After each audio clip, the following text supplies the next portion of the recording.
Tahukah Anda, Posyandu bukan hanya tempat menimbang bayi. Kini, Posyandu hadir dengan 6 layanan wajib yang sudah menjadi standar pelayanan minimal atau SPM.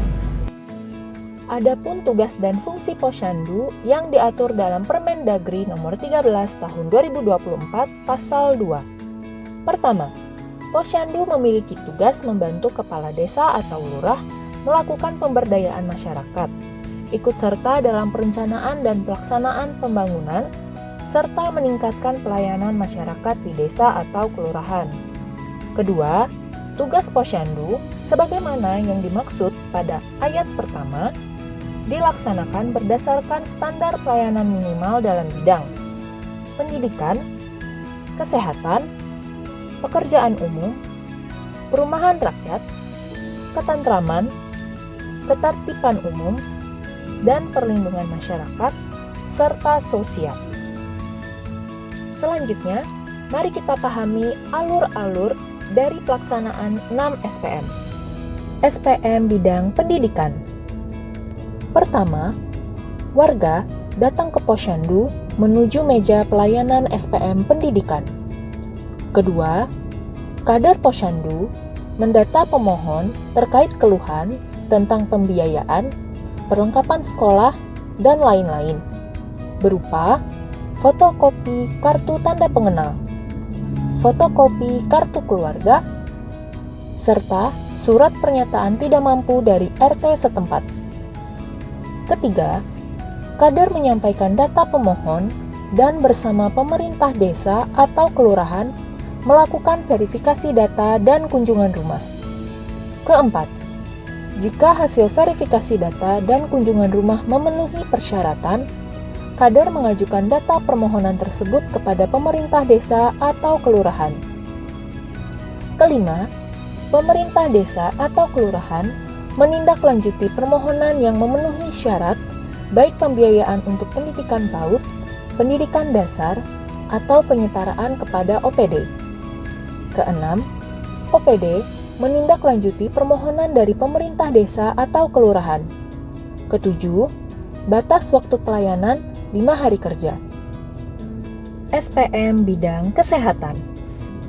Layanan pada hari buka Posyandu. Pertama, layanan kesehatan dilakukan kepada seluruh sasaran berupa ibu hamil, melahirkan, ibu menyusui, bayi baru lahir, balita, anak usia sekolah, dan remaja, serta lansia. Kedua, layanan tersebut melalui 5 langkah yang meliputi langkah pertama, pendaftaran, langkah kedua, penimbangan atau pengukuran atau deteksi dini resiko, langkah ketiga, pencatatan, langkah keempat, pelayanan kesehatan, dan langkah kelima, penyuluhan kesehatan. Ketiga, kader merekap pendataan layanan dari warga dan menyusun rencana tindak lanjut. Layanan pada setelah hari buka Posyandu. Pertama, layanan ini dapat dilaksanakan melalui kunjungan rumah, melakukan pemantauan kondisi kesehatan sasaran. Kedua, kader merekapitulasi hasil pemantauan kunjungan rumah untuk disampaikan kepada pemerintah desa atau kelurahan dan puskesmas pembantu. Ketiga, Pustu dan pemerintah desa atau kelurahan melakukan koordinasi terkait hasil laporan dari Posyandu untuk ditindaklanjuti. SPM bidang pekerjaan umum. Pertama, warga datang ke Posyandu menuju meja pelayanan SPM pekerjaan umum. Kedua, kader Posyandu mendata pemohon terkait keluhan tentang pekerjaan umum, di antaranya sanitasi, MCK, dan sarana air bersih dalam skala lingkup RT atau dusun. Data pemohon berupa surat permohonan kepada kepala dusun atau RT, lokasi-lokasi titik tempat pembangunan sarana dan prasarana. Ketiga, kader menyampaikan data pemohon dan bersama pemerintah desa atau kelurahan melakukan verifikasi data dan kunjungan lapangan. Keempat, Jika hasil verifikasi data dan kunjungan lapangan memenuhi persyaratan untuk dilakukan renovasi atau perbaikan, kader mengajukan data permohonan renovasi atau perbaikan kepada pemerintah desa atau kelurahan. Kelima, pemerintah desa atau kelurahan menindaklanjuti permohonan yang memenuhi persyaratan ke OPD terkait. Keenam, OPD menindaklanjuti permohonan dari pemerintah desa atau kelurahan. SPM bidang perumahan rakyat. Pertama, warga datang ke Posyandu menuju meja pelayanan SPM perumahan rakyat. Kedua, kader Posyandu mendata pemohon terkait keluhan tentang perumahan berupa fotokopi kartu tanda pengenal, fotokopi kartu keluarga, surat pernyataan calon penerima belum pernah menerima bantuan rehabilitasi rumah, surat keterangan penghasilan dari desa, fotokopi surat tanah atau sejenisnya, foto kondisi rumah calon penerima bantuan dari 3 sisi. Ketiga, kader menyampaikan data pemohon dan bersama pemerintah desa atau kelurahan melakukan verifikasi data dan kunjungan lapangan.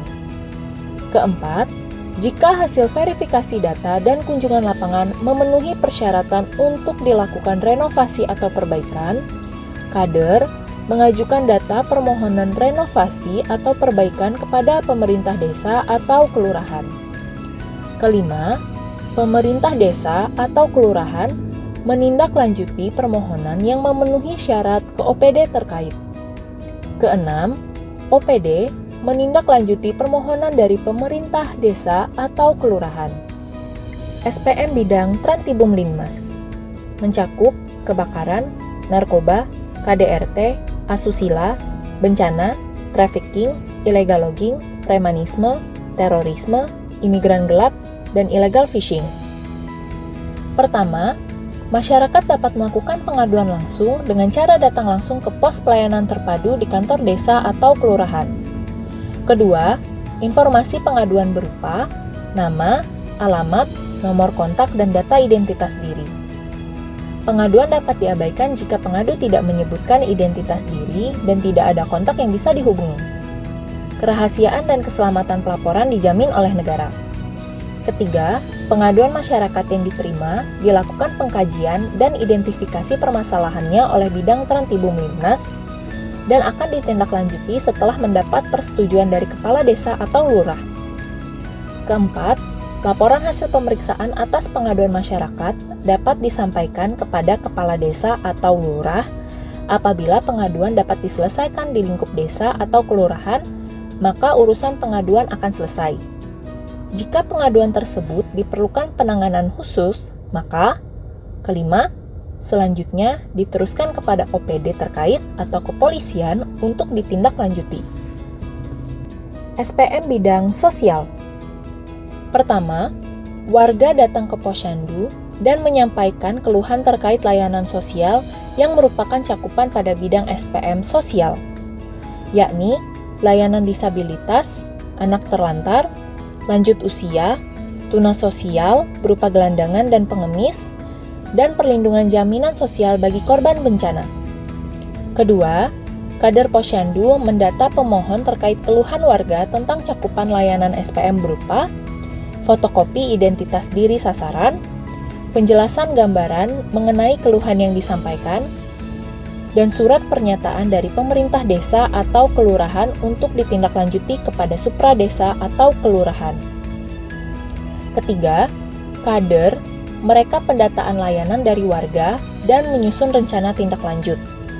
Keempat, kunjungan rumah oleh kader didampingi oleh pemerintah desa atau kelurahan dan petugas terkait. Kelima, pemerintah desa atau kelurahan menindaklanjuti keluhan atau permohonan tersebut kepada kecamatan untuk ditindaklanjuti kepada OPD terkait. Demikian penjelasan tentang pelayanan 6 SPM Posyandu. Terima kasih.